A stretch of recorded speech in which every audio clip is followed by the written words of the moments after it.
empty the chamber on them. And how do you do that? First 6 seconds, point A to point B, everything you got. Everything you got. Turn that shit up. Let's go. Welcome to the Morning Scoop. It's Monday, July 25th. We are cranking along. We are 10 days out from training camp starting up. We are super excited about this camp. I think there's going to be a lot of competition, especially on the defensive side of the ball. But before that happens, we've got some big recruiting news. We've got media days coming up. We've got all kinds of crazy stuff coming up. So the board's been on fire. It's been a blast. So thank you guys for subscribing to the channel. As always, leave a like. In the comments section, let me know what battles are you looking forward to in training camp. I think that the safety position, the linebacker position, defensive end is one that I'll particularly be watching just because of the young Bucks versus the old Bucks and seeing who gets the nod to start. But it's gonna be a fun camp. I'm excited to hear about what's going on inside the Woody Hayes. So that being said, I'm going to bring in the dynamic duo of Nevadabuck and Bill Greene. Gentlemen, how are you two tonight? Good, man. Real good. Perfect. Well, Bank, I'm going to start off with you because you've got a couple of defensive linemen that you're projecting to Ohio State. You've got both John Walker and Desmond Umezulu. Tell me a little bit about these two. You know, I think some people are a little distraught over the O-line recruiting, but we've got some big people coming in on the defensive side of the ball that might cheer them up a little bit. Yeah, well, the one thing that I kind of want to go back in time was the commitment of Moore, the D lineman out of Maryland, who's just a monster. I mean, to me, of all the film I've watched, he's the best. I would take him over Mateo. Okay, and I think the world of Mateo. I think you do too. So to pop back on that one, that kid's a 5-star to me, and he's a stud. So they already have a monster hit. And then, like you said, John Walker, I think they're going to get. Florida's a battler in there. You know, people have mentioned like UCF. I don't buy it. The Florida people are very, very confident. I will say that, but I think he's coming to Ohio State. Inside guy, you know, battler, plug and play, perfect 4-3 D tackle. I like him a lot. And then Desmond Umeozulu is like a raw prospect DN. You know, who does he end up being? Is he JJP or is he Chase Young or somewhere in the middle? Nobody knows. You almost hate to call him a project, but he's not finished by any means. He's very raw, but boy, the length, the quickness, being able to come off the ball off that edge is if you're going to take a chance, like in basketball, they always say, if you're going to go on a limb, you go on a limb for size. And for me on defense, if you go on a limb, I'm not going on the limb for like an inside guy. I want a blazer coming off the edge that, you give him 2 or 3 years and see if he barks, and if he blossoms, then you got a real find there. And if not, you got JJP, and maybe he's in the rotation, maybe he's not. So I think, I don't think we need to have any hand wringing over the D line. I think it's going to be fine. And then, if you got these 4 with Will Smith, and then if somehow you do pop Mateo, then it goes from being fine to being unbelievably great. So get Walker and Umezulu into the fold, and then I think people are going to feel a lot better about the D line. And then Mateo becomes like the cherry on the sundae, rather than, like someone you have to have, whereas like at the linebacker spot now, you've lost Bowles, you've lost Tackett Curtis, you might be in a little panic mode there. But if you get Walker and Umezulu in the D line, I don't think there would be panic over having to get Mateo. Yeah, I agree. Nevada, in terms of the defensive line, I know that we have one of your all-time favorite player in Will Smith's son. Give me your thoughts on the D line as it's shaping out. Maybe some thoughts on Mateo, because we've talked a lot about Mateo on the board. What are your thoughts on the D line recruiting thus far? Well, I think this just, the D line recruiting stands in kind of stark contrast to the offensive line recruiting, and I think it's really a tribute to how dynamic a recruiter that Larry Johnson is, and how much how a track record of success can translate itself to recruiting success. And I think, if you look at all the positions for Ohio State, for years we couldn't get quarterbacks, and then Ryan Day starts, to get quarterbacks, and you put a guy in the league, and then guys start to follow that. And we've done it at almost every position, but you look at the positions that we've struggled at, as recently, and it's been, offensive line and linebacker, and that's a direct result of not really putting that many guys, for those positions, like the Bosco kids. Like, you look at Wyatt Davis. Wyatt Davis going to Ohio State was a little bit of a disappointment in terms of, now we can blame injuries, we can blame, lots of things we can talk about, but I think, coaching matters, and coaching certainly matters, and position coaches certainly matter on recruiting. And the reason why defensive line recruiting is so good, and why we have this kind of an embarrassment of riches that couldn't even get better with Mateo, is directly related to Larry Johnson, and directly, and I think all indications are that I've seen from everybody that I talk to around Larry, is that this move with Knowles has really kind of energized him, and he may hang around a little bit longer than people think. And from a recruiting standpoint, I think that's something that would be really important for us to have happen. Yeah, I think LJ has got. I think he's got more gas in the tank than people think. I've talked to him personally. I talked to him at a coaching clinic. When you've got the super sophomores, it gives you at least 2 more years of, okay, I've got JT, I got Jack Sawyer, I got Mike Hall, I got Tyleek. Then if you throw this class and Mateo, it's a lot easier to get up, especially when you're making north of $700,000, and you look at your room and you're like, well, God, these guys are all tough and super talented, and they're not head cases, they're good kids. That makes your life a lot easier than if you look at your room and you're like, oh my God, like how am I going to be able to get a stop on first down if I got a bunch of guys that are turds and they're not talented and they're lazy, and and I think that like there's going to be an uptick as these sophomores really fight to take the jobs from the seniors. Like a lot of these seniors are going to be scrapping to keep these jobs, man, because these sophomores want to play.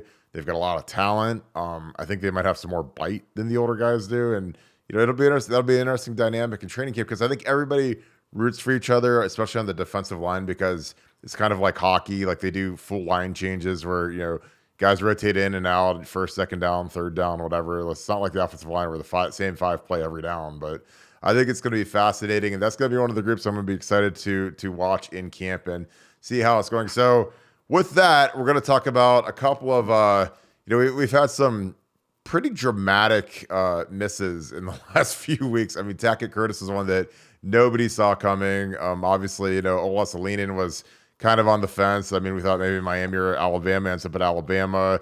Chase Masanis is a kid that I saw in camp last year, watched his entire workout, filmed his entire workout. He ends up at Texas A&M today. Nevada, what, the 2 rooms, if you really put a gun to my head and say, what's going on in recruiting, it's offensive line right now, and it's linebackers. Give me your thoughts. What needs to change? Just bad luck? Is it just kids that like really good schools better? Or what do you think, in your opinion, needs to change?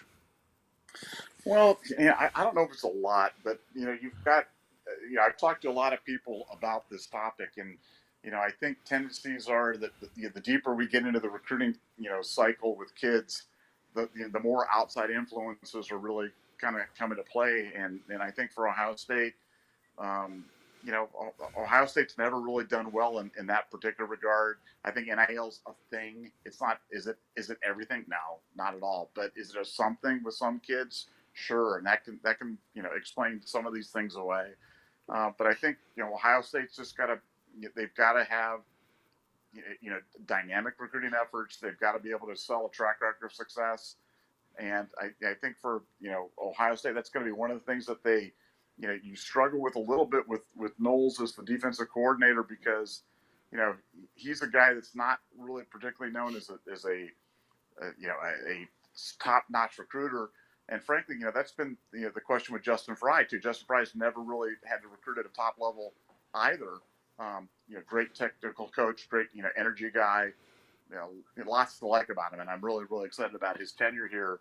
But I think that there's some things that we've got to address. But I'm probably the wrong person to ask on offensive line recruiting, because I'm okay with Ohio kids, and that probably puts me in a minority in the recruiting community and the thing. But I like the Ohio kids and think you can win with the Ohio kids. But I know that, like I said, I know that's not a minority opinion.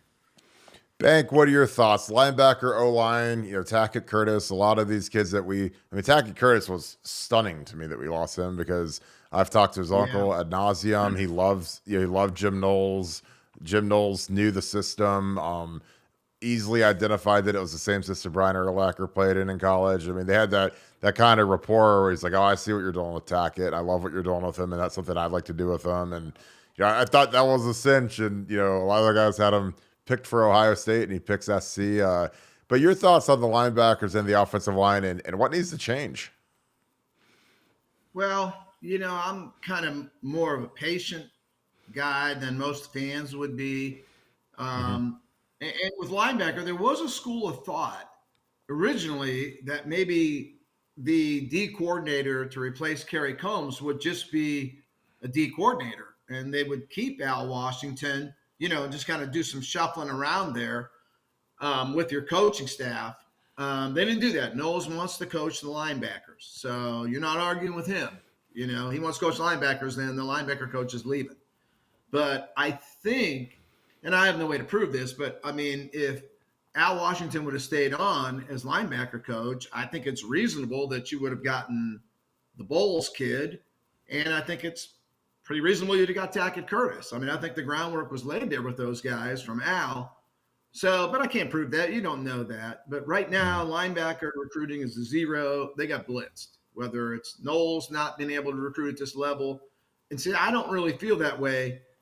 I think all the new coaches that were hired in January, it's just, you're going against Alabama and you're going against Georgia and you're going against the best of the best. And these guys, Justin Fry's never recruited against Alabama before or Georgia before, and Jim Knowles has never had to go head to head with Nick Saban and that crew before. I think patience should be called for all the new defensive coaches and Justin Fry on offense. I mean, I think you have to give them at least one cycle, to see what they can do.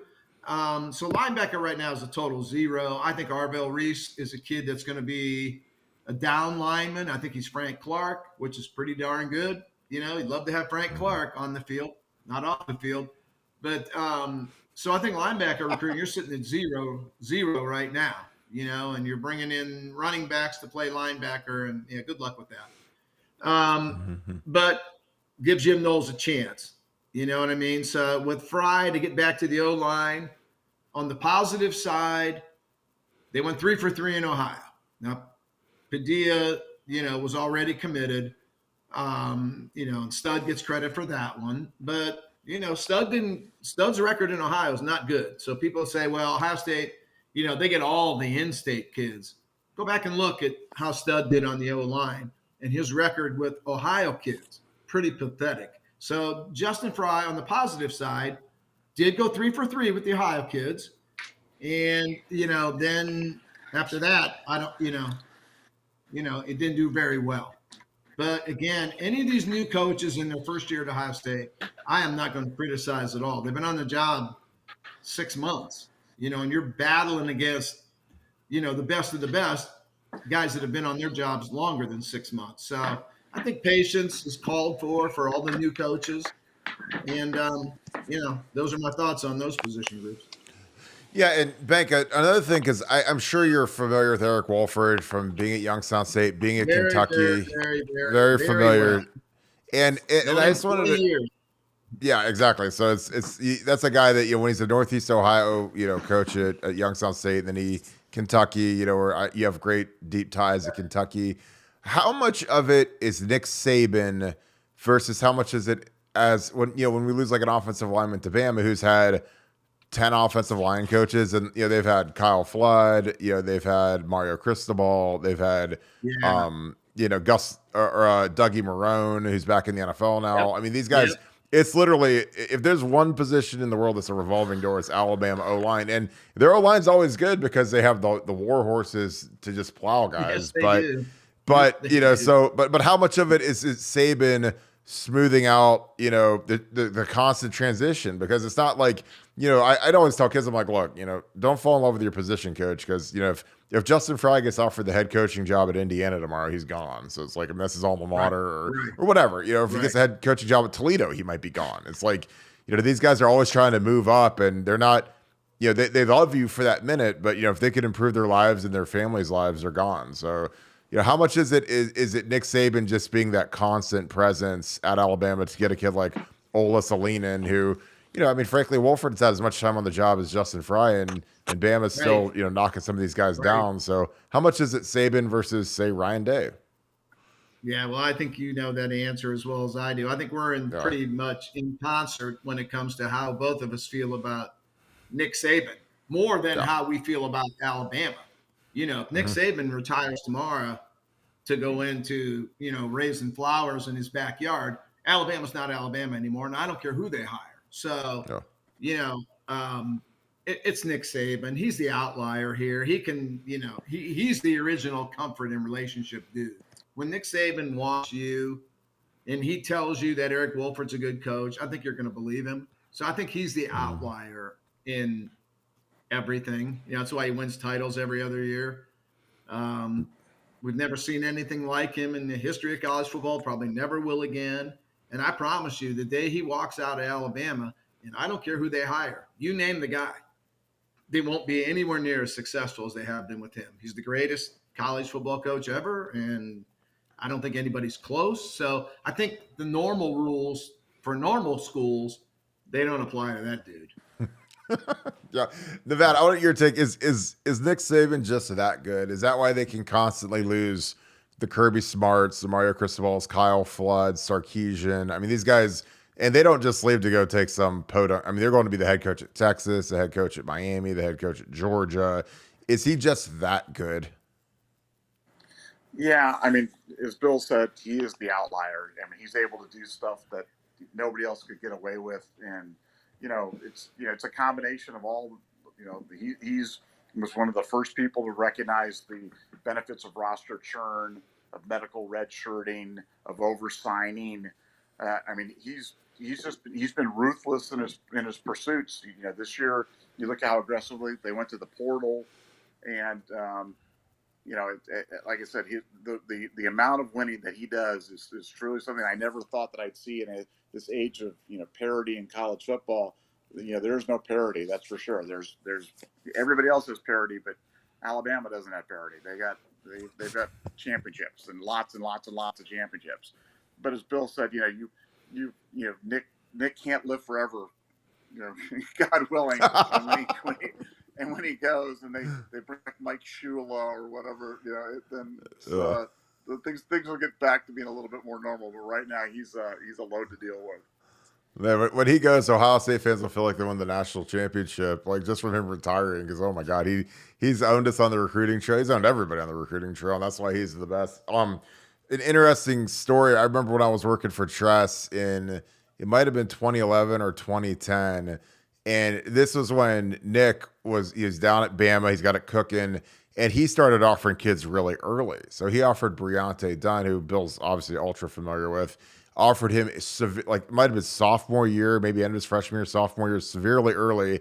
And, Tress, I just remember, was like stunned, because we're not used to that early, and how can you offer a kid when he's just a sophomore? And it put pressure on us to feel like we had to make a move on an Ohio kid who we'd like to see. He ends up having 550 carries a season for 4 years. So by the time he gets here, his knees are sawdust. But it just was one of those things where people up here weren't used to that aggression in the recruiting trail, and that was something that. Urban, he didn't have, I think he was aggressive at Utah, but when he got to Florida, it's a whole different beast when you're down there and you're going against Georgia and Ole Miss. And, there's a lot of backroom antics that go on in the SEC that I think Urban had to figure out in a hurry when, like when Ole Miss signs Robert Kimdichie and, Laramie Tunsil and the receiver Laquan Treadwell, and they get three of the top 5 players in the country, and they're going to Mississippi. He was not even the top 25.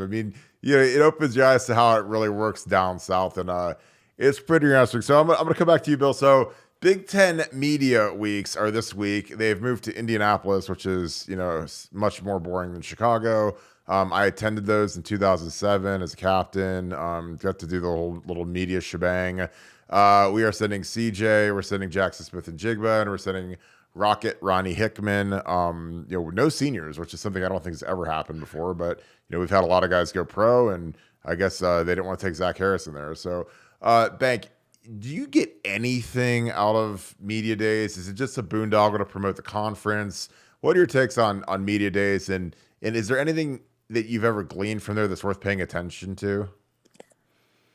No, and I was at one time. It had to be 2010 or 2011. They brought me to Chicago, which great city, Yeah. and from Big Ten Media Days. And I don't know why, because I didn't interview any coaches. The only thing I did was a friend of Nevada's and I had to get him to land us Cub tickets one night, and our good friend came through, and I took Brandon Huffman, Greg Powers, and gosh, who else went with us? Chad Simmons. We had our foursome that was the only thing I accomplished the whole week. And I've never watched an interview since. I could care less. It doesn't mean anything to me.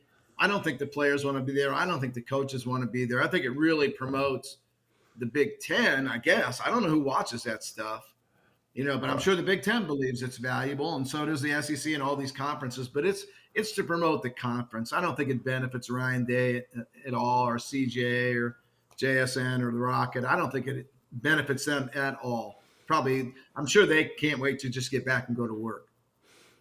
Yeah, I get nothing out of it. No, it's hard because I remember when we went the morning of, we had to work out at 5 a.m. away from the team. We had to do our running on our own. It was me, Marcus Freeman, and Vernon Golston were the three that went. Because I was I was the only senior. Yeah, and we had to work out at 5 a.m., do our running at 5 a.m., shower up, had our bags packed, we actually took a private jet to Chicago with a couple of the big donors from Ohio State, which was cool because I get to fly on a private jet. But it's like, you go there, you get like your per diem, like 40, $80 or whatever to eat in Chicago for, basically 3 meals for $80. I mean, you're not eating too swanky, and, after, we got there, we had a round of media, and then Tress and the donors and, the Gene, they all disappeared to go eat at some 5-star steakhouse. And we were just sitting there like, what are we supposed to do? And my friend's dad lived there, and he took me to a Cubs game, which was amazing. It was like disco night. It was hilarious. And there were like a lot of really nice looking girls in Chicago. Like, it was a great city. And then we went to Gibson's, which was phenomenal because that's like, Jordan's on the wall and Urlacher, and it was fun. But Nevada, do you get anything out of media days, or is it just a big boondoggle?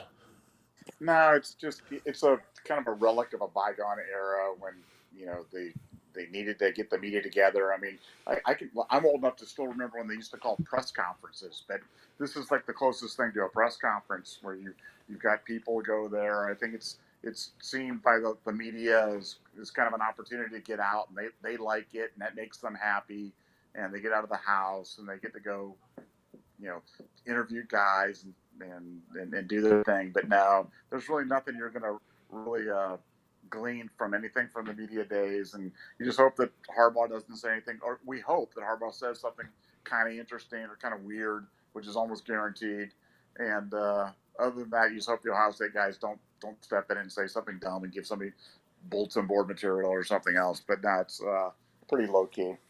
Yeah, and I think the hard part now with the players now is that they're so coached up, they have media agencies come in and teach them how to do interviews and teach them how to give these canned answers. And, we hope everybody has a great camp and everybody's healthy. And we just love the Big Ten, and we love the Ohio State and the Brotherhood and all. It's like, you've never have gotten less out of players than now because kids are really trained like robots to give these answers. And, but the one thing I do remember is when I was there in 2007, and I was there with Cliff Averill, was like my boy. Like I was with Cliff the whole time. He had a long career in the league, great dude. And I remember Pat Fitzgerald is his first year coaching, and he gets up at the podium and he said something crazy like, I can't wait to open up the Big Ten season in the Horseshoe against the Buckeyes. And like, I didn't think anything of it. It just seemed like innocuous. Like he was like all, Big Ten linebacker talk kind of thing. Like, and we get on this private jet to fly home, and Tress was so pissed about that. And I was like, and I heard it, and I was like, I didn't think anything of it, but Tress was heated. And like, so we go out and play those guys, and you got to remember, like back in the olden days of Trestle ball, like we'd win, like we get 21 points, and we're starting to punt on third down and stuff. We're not trying to run it up on anybody. And that game We won 59-7. Like, that was the biggest beating we've ever laid out, I think, in my entire career. And like, that was the game that Fitzgerald was like kind of running his mouth. And like, I personally, and I'm the first guy to get fired up and offended and, yeah, let's go mess him up and whatever. But like, Tress was so offended by that. And I just died laughing because I was like, I didn't think anything of it, but he remembered it. He remembered that week and brought it up in the team meetings. And, and again, I'm not sure if he put his foot on the gas because our offense was kind of like a more of a go-kart than an IndyCar back in the days, but it was just amazing. So in closing, Bank, training camp in 10 days, any final thoughts as we get into the dog days of summer for the Buckeyes? No, what I'm looking for really is Ryan Day to kind of shift back out of that Big 12 offense he kind of fell into last year and kind of get back to where they were his first year with J.K. Dobbins when they just ran the living dog out of the ball, and he didn't have the weapons then, Garrett Wilson, Olave, young guys, and, he's throwing the ball to, I don't know. I don't want to be, he wasn't throwing it to the guys he's throwing it to now. But still, I think they have to have more of a physical offensive line presence. There will come a time in a big game, not against Rutgers, where you must run the football. And last year against Michigan, they averaged 2 yards a carry. That ain't going to get it done, And I love their passing game. I mean, it is a riot to watch. And I'm telling you, if I'm the head coach, I'm going to want to throw it every down to JSN and Marvin Harrison and Ibuka. But you have to develop both. And I think getting back to not having 4 tackles on the field, I think will enable them to grind it out a little bit more. Matthew Jones, to me, and I was critical of Matthew Jones 2 years ago when they played him because he could pass block your wife. No chance. But he got better. And last year, he was very, very good as a pass blocker while being a mauler in the run game. And Stud was in a tough spot last year. I don't know who you put on the bench, but Matthew Jones was clearly one of their top 5 linemen last year. So he'll be on the field this year. And I think, you just got to be able to pound it a little bit more and just get back off of that Big 12 offense a little bit, more toward that JK, somewhere in between where they were last year and where they were with JK, to where you're really doing both. We can run it, we can throw it whenever we want. And that's really what I'm looking forward to. I know everybody else is going to say Jim Knowles and the defense, and by God, that's something to look at. But for me, I really want to see how they shape that offense and how they have that balance between the pass and the run. Because I know Nevada's probably going to say Knowles in the defense, so I took the oddball answer. But what's funny is like I think one of Nevada's all-time favorite players and one of his all-time great nuggets was when he said how electrifying Trey Sermon was in camp, and that down that stretch. So Nevada, I'm teeing it up for you because I'd like to know what you'd like to see as we start camp up. But that stretch where Trey Sermon was knocking out Eddie George's record and 300. I mean, our dudes were mashing up front, and they were devastating to go against. So, Nevada, what are you looking at in terms of camp? What do you want to see us get back to? Like for me, I want to see us, offensively. I have a different opinion a little bit than Bank on this in terms of I think Ohio State is going to be willing to throw against those mass fronts on 3rd and 4th and short. They've worked on that a lot. They've studied the analytics on that a lot.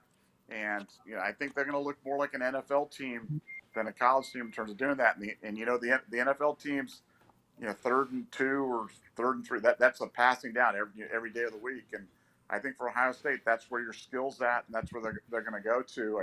I think they can accomplish a lot of what they want to by not being quite so predictable by formation. Don't always run out of the pistol. Do some of the things differently.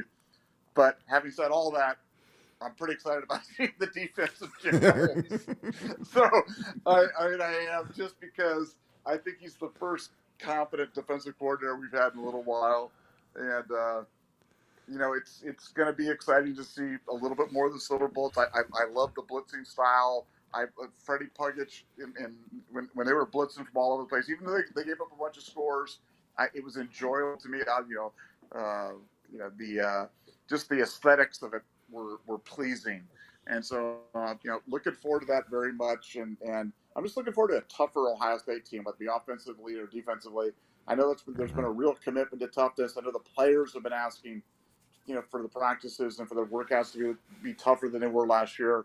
And I'll just be interested to see if that pays any dividends or if that's just the typical summer talk. That's perfect wrap up for me. All right, last thing, trivia question. Who is the only player on Ohio State's offense who started versus Alabama in the national championship game 2 years ago? Start with you, Nevada, or Bank. Whoever says it first wins. Yeah, I'm terrible at this stuff, so it ain't gonna be me. I promise you. You'd be surprised, Bank. What about you, Nevada? Tap out? Paris Johnson. No. Matt Jones, Banks' boy, started the national championship game, which, again, that's like one of those things where I was watching. I was gonna say that might not have helped that game, but I was literally watching the film. I got the all 22 film from that game, and I was watching it the other day, and I was like, "Holy smokes! I didn't realize Matt Jones started that game. It seems like that was 10 years ago." But and now he starts a couple when Thayer had a wonky back last year against like Alfred and whatever. But he started against Alabama, so I mean that gives me a little cause for. Okay, well, this guy's at least played in a national champion. He started in a national championship game. So, I mean, and now he's got 2 more years under his belt, and it's his last year. And these guys all want to play in the league. So, if there's ever time to lock in, it's how. You'll start in this year against Alabama and not feel any qualms about that. I promise. Absolutely, I'm telling you, and I'm excited about it, guys. Well, I appreciate this. Has been an amazing show. Appreciate you guys. So I'm going to lock this thing down. Thank you guys for joining us. This has been amazing. It's having these two guys back on talking ball. Camp's coming, guys. 10 days away. BuckeyeScoop.com, the most inside information you'll ever get on Ohio State football. We just added the Oracle. We have another big surprise coming, likely tomorrow. We're going to drop another name, and we're really pumped about that. So, again, guys, you guys want to know what's going on inside the Woody Hayes. BuckeyeScoop.com is your spot. Appreciate you guys. Thank you so much, Scoop family. Thank you, Buckeye Nation. It's been a blast. I'll see you guys on the message boards. Go Bucks. All right, man.